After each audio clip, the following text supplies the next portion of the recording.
And welcome to another edition of the Traction Reaction Podcast. I'm Steve Zautke. Joining us once again, it is the Polish Pipe. I'm Jeff Orloski. How are we doing, buddy? Oh, fantastic, Steve. So this weekend, Atlanta, last race on the old pavement. They reconfigured for the Quaker State 400. Next year, it's going to be a little different. The third incarnation of that track. Kyle Larson, among others, weren't too happy and wish they would have had some input on that, weren't they? Yeah, a lot of drivers were pissed. It's another time that NASCAR steps on their own toes and screws it up. You should sit there, and I understand. And during the race, we saw some of the track, come up and everything. They had to red flag it for repairs. So I understand needing a repave and all that, but you should get some input from the guys that have to go flying around that thing too. Yeah, I don't understand. They're making it a little more narrow and changing the configuration a little bit. I mean, I wish they I'm old school though. I wish they would never have changed it. I liked how it used to be. Of course, I'm a little biased too because that's where Alan Kawicki won the 1992 Winston Cup Championship at the old track, and I wouldn't mind have seen it return to that configuration or try something a little different. Maybe not make it more of a flat track, flatter in one side, raise the banking up, kind of like what they did with Phoenix or something. If you want to do it that way, get a little unique. I mean, there was a lot of complaints when the Indianapolis Motor Speedway did their road course for the initial Formula One track.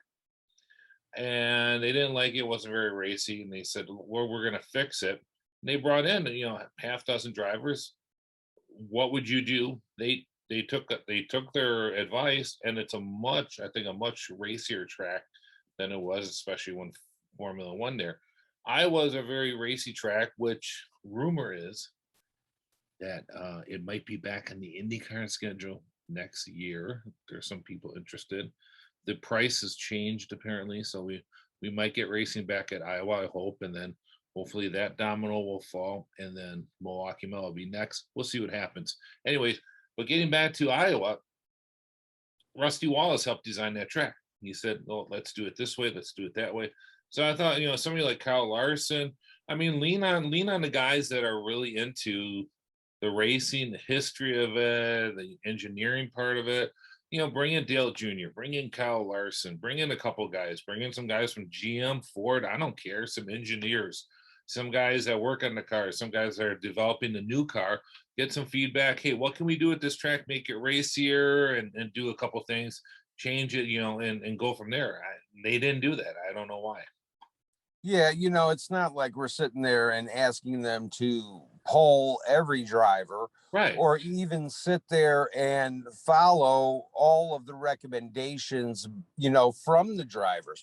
But you have to give these guys a feeling of ownership in the series. You want them to stay committed. You already had Martin Truex Jr., who said that the next the Gen 7 car that's coming next year might expedite his leave from the sport, depending on if he likes it or not. It might, quicken his retirement. Now, with the way that NASCAR bled stars the last, handful of years here, with Gordon and Edwards and, Smoke, all those guys, you want to hold on to this crop as long as you can to get people to start caring about William Byron, Tyler Reddick, the young kids coming up now. So you need to give them a sense of ownership of the sport.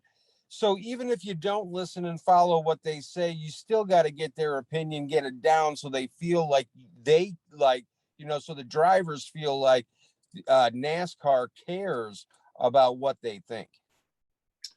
Let's switch gears and look at Atlanta. Busch and Busch show with Kurt and Kyle Busch leading, about 90% of the laps, it looks like, with Kurt Busch surprising a few people. Kurt Busch and Ganassi in the Gear Wrench Chevrolet winning over Kyle Busch. And a little bit of controversy, wasn't there? Chastain messing up the air a little bit on his brother, helping him out. Well, Kurt asked Ross Chastain to sit there and run the same line that Kyle was running. So what's the point of having teammates if you're not going to use these guys and they're not going to help you win? Now, I'm not talking about doing something like Waltrip Racing, did Right. back in the day.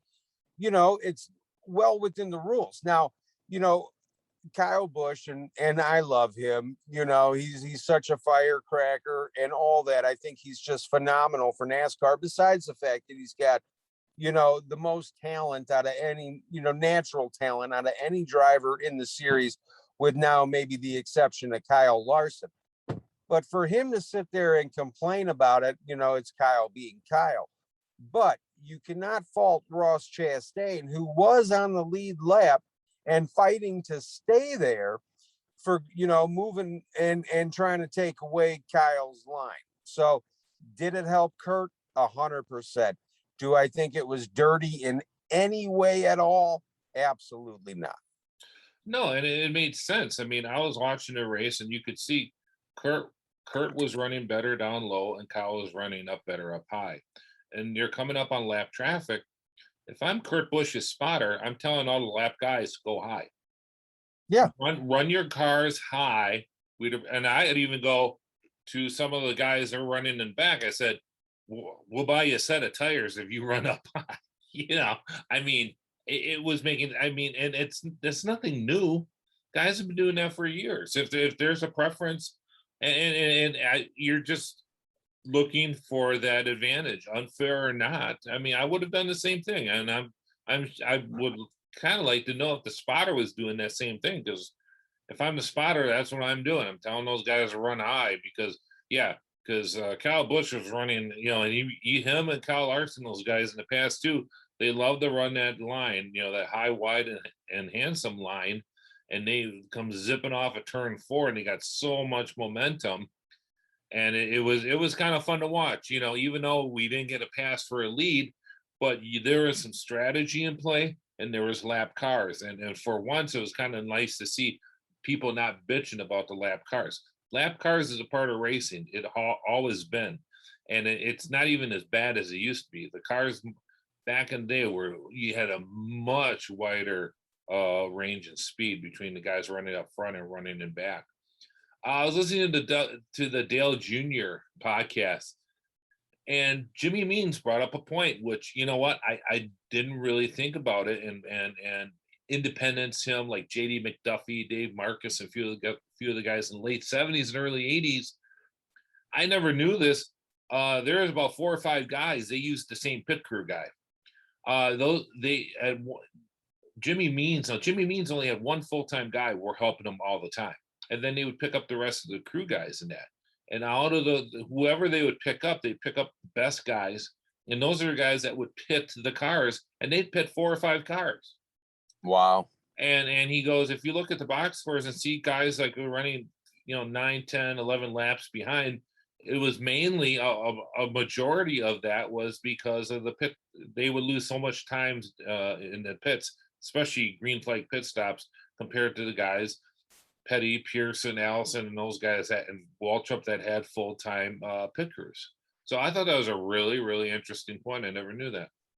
Well, yeah, I didn't either. And imagine if, you're racing nowadays and say you're running Dega or Daytona, and, you come in the pit, and obviously I want to come with you. So we leave together and get the draft going, but I can't because you got the pit crew. And so now I've got to wait an extra lap. And then if they're pitting 5 or 6 cars, maybe I got to wait 6 laps longer. Yeah. So you want to talk about throwing all kinds of strategy out the window when you don't even know, when you're going to pit and all that kind of stuff. And how they did it was whoever was running the best pitted, that was his choice. When the pit, then they kind of went down the line between that. But I thought that was a pretty interesting tidbit of information. In the past, especially on the USAC stock cars, I know like the guys like Norm Nelson Racing that ran 2 cars, they only had one pit crew guy.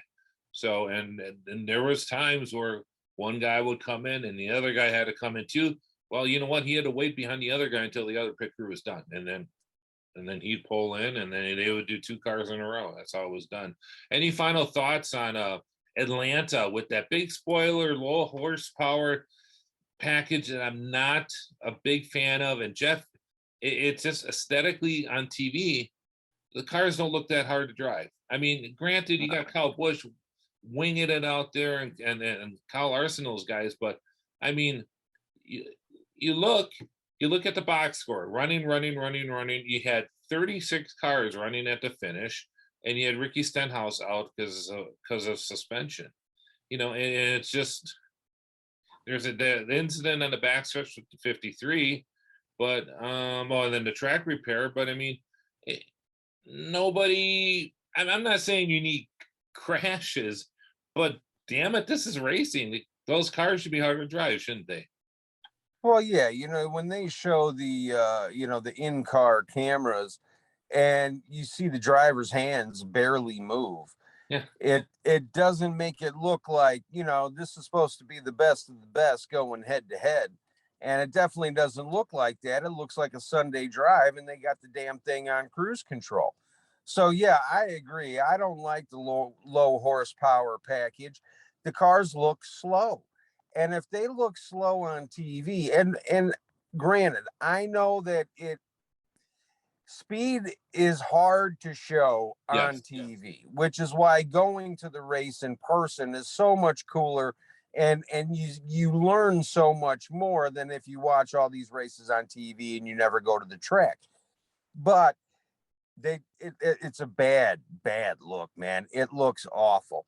That being said, I was happy that Kurt won. Good for him. Good for Chip Ganassi. You sit there, you sell your organization, and a week yeah, later you're in victory lane. Good for him. I think it's surprising to me, at least, when this is the fourth time that the Busch brothers finish 1-2, and they've each won one. So I thought that was surprising because obviously Kyle's had a lot more success in NASCAR than his older brother Kurt, even though Kurt is a former champion. It good for Kurt and good for that whole team. And man, not like he needed it, because Kurt Busch going into next season was going to be the number one free agent out there, could pretty much pick and choose what team he wants to go to, of the teams that are going to have an opening. He made himself a lot of money, and Kurt isn't obviously struggling. I wish I had, Kurt Busch right. problems most of the time of my life. But I was happy that he took home the checker flag, and I was happy because I think there was only one Hendrick car in the top 10, which, after watching this season and being bored to tears of four of those guys in the top 5 week after week after week after week, it's good to see that only one of them made the top 10. There were whispers that NASCAR kind of figured out what they were doing with the nose to give them a horsepower advantage. It looks like that has been taken away, and it's better for all of us. Yeah, it certainly is. And of course, Kyle Busch winning his 102nd, hopefully final Xfinity race. It can't come soon enough. Once again, winning when you win 5 in a row, you race in 5 races, win all 5 of them over a year and a half. Get out of the series while you can. Yeah, but the thing with that, though, is that yes, the 102 wins in Xfinity is very, very impressive. But the fact that he's running, the last handful of years has been forced by rule to run such a limited schedule, right. makes it even more impressive. Obviously, right. the vast Yeah, majority of them were before the five race limit. But the fact that he's kept it up and keeps dominating. Yes, it's boring as hell when you're watching that race, because going in who's going to take the checkered flag, but a very, very impressive number. And then Knoxville trucks. Did you see that abomination? I think they just started their 114th overtime right now. I don't think that race is still ended. It was an embarrassment. I thought it was a decent race up until the end when it was Right. just a complete crap show. Uh, but it's go time. So, Uh, yeah, but still, it looked like hobby stocks out there. It looked like the hobby stocks at your local racetrack, where it's just a free for all. You got guys out there just who don't give a shit and they're just driving into each other. Show some professionalism. well, One thing if and you're racing, it's one thing if you're racing for the goddamn lead, fine. But when you're out in 10th place trying to make one spot, that's bush league. It's embarrassing, and that's the weak spot in NASCAR's forte is that they don't punish their drivers for driving like assholes. They right. really should, you know. They don't, but I don't think they should because I think it should be policed by the drivers, and B, you know, we all complain about NASCAR and how they change the rules all the time and how you never know what the rules are going to be week to week. They've slowed down doing that. I don't want NASCAR to have to make, very many judgment calls because it just puts them in an awful position, where half the fan base is going to be happy and half the fan base is going to hate it. You alienate a lot of people when you got to sit there and make a yes or no judgment call. No, that's true. But yeah, I was really kind of looking forward to it. I taped it. I said I want to see this. I somehow made it through the social media maelstrom of not knowing who won the race, and so I went and watched it. And like I said, yeah, those first three quarters was entertaining. Plus, I did Knoxville as a track I'm familiar with. I was looking forward to it, and then to see how it ended, I was just disgusted by it. I really was. I was really bummed out. I really want to. Yeah, I was too, and thank God I taped it as well, and was running way late because the fast forward button got one hell of a workout the last Exactly. 30 laps there Well, because it took forever. and imagine if you were watching that live. Oh God, Oh my God. It's the sad thing is I taped I think an hour or an hour and a half forward after you. because knowing I had an inkling that it's gonna take forever to get this thing done, and it did. And that Tony Stewart was laughing every Yeah, single minute that they looked stupid because they pulled that race from Eldora. yeah, yeah. So, Yeah. good for Tony, but yeah, bad on the series. It looked ridiculous. And they got to figure it out. They got to do something, figure out a way to make sure that these guys race the right way so we don't sit there and have this, but for years this has been going on where the last, it's like the last 2 minutes of a basketball game, that take an hour and a half. It's the last 25 laps of the truck and Xfinity race usually that are the exact same way because these guys just get crazy. Well, and it seems like even basketball is cleaning it up a bit, and it seems like with the exception of the taking another look at it and replay and that kind of thing, that has slowed it down. But I mean, yeah, it's entertainment value. You really got to step it up. I mean, and that's we talked about it in the last podcast about the SRX series. They get it. You know, They do. they do, and whether you don't like the cars that much, this or that, they're trying something new, and you know what? It's paying off dividends by the ratings. The viewers have spoken. Oh, of course.